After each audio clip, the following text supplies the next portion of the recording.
Samantala, gumagamit na ng sonar technology sa paghahanap ng bangkay ni Bien Unido Bohol Mayor Gisela Boniel. Pero kahit walang bangkay, kumpiyansa ang pulisya na makakasuhan ng parricide o murder ang mister ng biktima. Narito ang unang balita ni Alan Domingo ng GMA Cebu. Sa paghahanap sa bangkay ni Bien Unido Bohol Mayor Gisela Boniel dito sa Olango Channel, gumamit na ang mga pulis at Coast Guard ng fish finder. Instrumentong may teknolohiya tulad ng sonar na nakakadetect ng mga isda o ibang object sa ilalim ng dagat. Dito sa dagat, sa bahagi ng Lapu-Lapu, sinasabing hinulog ang bangkay ni Mayor Boniel. Bandang hapon may nakitang unidentified object sa monitor ng fish finder, kaya sumisid ang mga diver. Matapos ang ilang minuto, umangat sila. Hindi raw bangkay ang na-detect ng fish finder. Dahil naubusan ng oxygen ang mga tangke ng mga diver, hininto muna ang search and retrieval operation.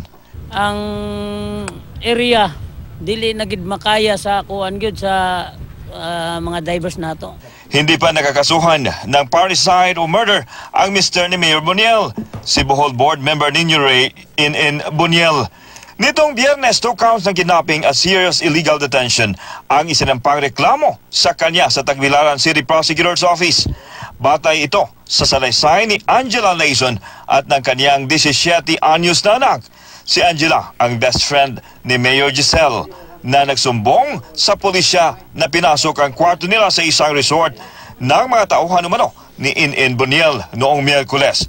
Pero nitong Biyernes, naglabas ng resolusyon ang korte sa Talibon, Bohol para palayain si In Boniel. Lagpas na raw kasi sa 36 oras na reglementary period para makasuhan siya sa korte. Gayunpaman, ang PNP Region 7 hindi ito sinunod at bagkos ay magsasampa daw ng petition for certiorari sa Court of Appeals. Sa Lapu-Lapu City Court daw sila maghahabla dahil sa jurisdiksyon ito nangyari ang krimen. Kumpiyansa silang kahit wala pang nagigidang bangkay, maaari na nilang kasuhan ng murder o parricide si In Boniel at mga kasamahan nito. The corpus delicti was already established.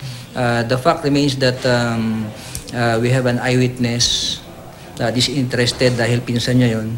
At he narrated to us and even in open media interview sa TV last night na it was the board member who shot. Ang kampo ni In Boniel magsasampa raw ng mosyon sa Talibon Court para ipakondemn ang PNP Region 7 sa hindi pagpapalaya sa kanya nitong Biyernes. Alan Domingo, GMA News.